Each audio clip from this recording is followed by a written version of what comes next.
participación de ellos, sino también de la costumbre que tenemos hace tanto tiempo de tener la capacidad de recibir a estos compañeros, de debatir sobre estas cuestiones, de pensar la realidad latinoamericana, no solo por formar parte de la realidad latinoamericana, sino porque nos toca, por nuestras preocupaciones, así estas cosas ocurrieran y ocurren en otros lugares del mundo.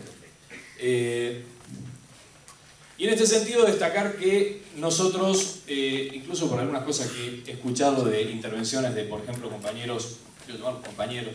de otros, del movimiento de Pino Solanas, otra gente más con la que hemos tenido, que tienen tantos desencuentros, con los cuales hay tantas diferencias y hay opiniones tan complejas sobre los debates actuales y sobre la propia carta abierta. A veces uno termina pensando que no leen las cosas, no leen las cartas. En alguna medida habría que decir que nosotros no solamente nos hemos dedicado fuertemente a debatir la nueva derecha, a debatir las nuevas formas de la derecha en la Argentina, sino también a pensar, a debatir las dimensiones más complejas del actual proceso político argentino. Y esto está en todas las cartas. En todas las cartas nosotros intentamos, y en los trabajos de las comisiones, en los foros que hacen las comisiones, en las intervenciones de los compañeros en este espacio, que es una especie de, que intenta ser una fragua y que en muchos aspectos lo es, una fragua de debate. Bueno, este es un lugar donde nosotros debatimos y utilizamos palabras como tragedia, como laberinto, una cantidad de elementos que hablan no de procesos lineales, sino de procesos contradictorios. Y yo quiero celebrar este aspecto de carta abierta, quiero celebrarlo como el lugar no solo para pensar la derecha, sino para pensar los callejones, las complejidades, las contradicciones que están insertas en un proceso de cambio profundo. Este es un espacio, y esto quiero reivindicarlo, aprovechando la intervención de los compañeros que hablaron antes. Y en este sentido, empezar por una información, voy a ser breve, empezar por una información de la Comisión de Medio Ambiente, para el finales de octubre vamos a estar realizando un foro sobre la problemática de la minería. Lo vamos a realizar en base a dos dimensiones. La primera es la regulación, y por eso mencionaba lo anterior, la regulación minera en la Argentina y su vinculación con un modelo de desarrollo inclusivo, capaz de articular cuestiones materiales con cuestiones simbólicas, y justamente la segunda, y con la construcción de una idea de proyecto de país inclusivo. Y justamente la segunda dimensión es esta, pensar la política minera y el discurso sobre la minería en términos de la construcción de un movimiento político que pueda discernir críticamente sobre estos aspectos, porque entendemos que son cuestiones que hay que debatir en profundidad. Así que durante el mes de octubre vamos a estar realizando este foro y bueno, los detalles los vamos a ir conociendo, los vamos a ir comentando en el tiempo que viene cuando vayamos ajustando cuestiones. Y quiero hacer un comentario más, iba a decir una cantidad de cosas, pero voy a ser breve por una cuestión de tiempo. Respecto del...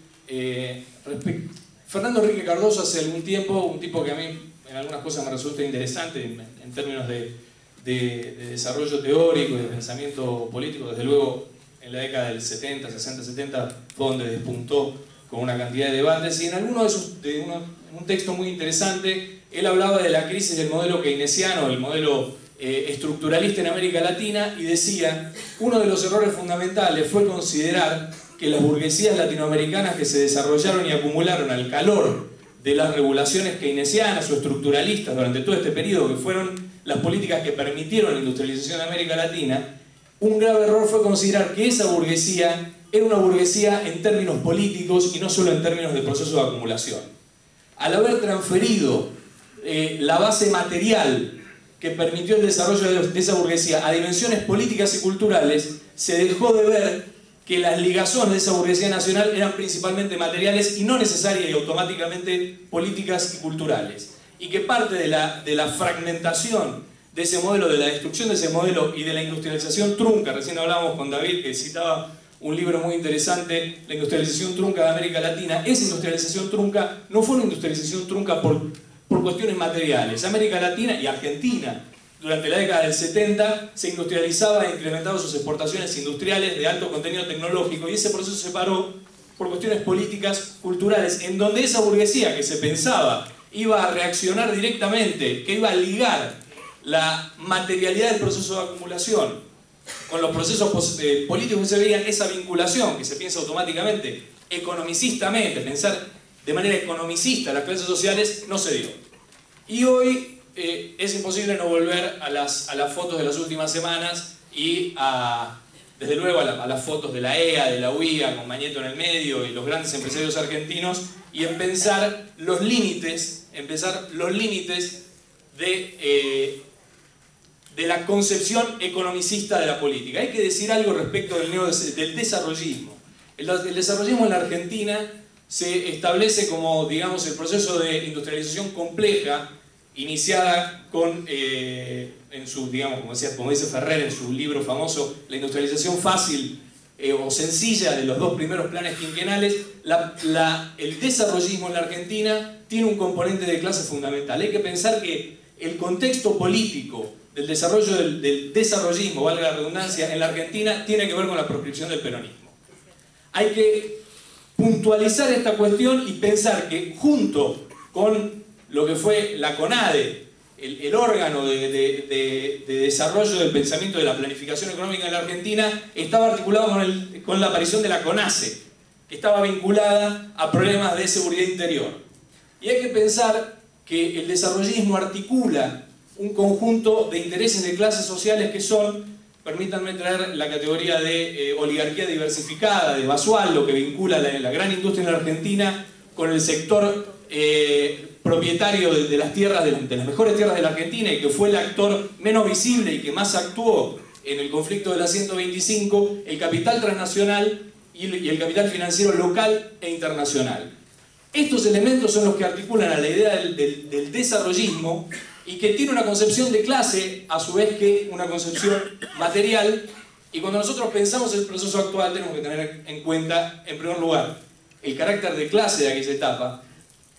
la proscripción de los movimientos populares, y cuando esos movimientos populares entran nuevamente en la escena política, es que se establece el corte en la década del 70 del proceso de industrialización que se venía desarrollando, con la consiguiente participación de la gran burguesía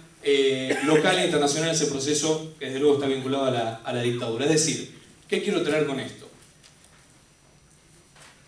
Una burguesía nacional no se construye desde lo material, como sujeto de un proceso político, sino que tiene que estar atravesada y que tiene que estar limitada por un proceso político, y el núcleo de poder de ese proceso político no puede estar en manos de esa burguesía. Es decir, que hay otro actor faltante, y en alguna medida los dos últimos gobiernos, con su discurso, apelan a un sujeto todavía faltante, a un sujeto político que todavía debemos construir como pueblo en la Argentina, que es el sujeto que pueda establecer el núcleo de poder capaz de subordinar a esa burguesía que sabemos cómo funciona, que sabemos cómo ha funcionado y que da muestras acabadas de cuál es su capacidad de operación en la Argentina, en contra de los intereses populares, en contra de los proyectos que venimos escuchando en el principio de la Asamblea. Y con esto, y quiero terminar, perdón, estoy recortando una cantidad de cosas que quería decir, nosotros, vuelvo a traer la palabra tragedia, vuelvo a traer la palabra política. Nosotros en la Argentina tenemos grandes núcleos trágicos, tenemos grandes tragedias que se desarrollan cotidianamente, y necesitamos un esfuerzo renovado, y necesitamos un esfuerzo renovado también de la política pública. Por eso miramos críticamente la política pública, apoyando sus mejores aspectos, entendiendo la complejidad y la contradicción política, pero también requiriendo una renovación de los esfuerzos de la política pública para poder articular mejora en las condiciones de vida y constitución de una idea político-cultural de emancipación y de movimiento político emancipatorio. Esto creo es la tarea del momento, y creo que Carta puede hacer un humilde aporte en esta fragua, en este lugar de debate que tenemos afortunadamente. Gracias.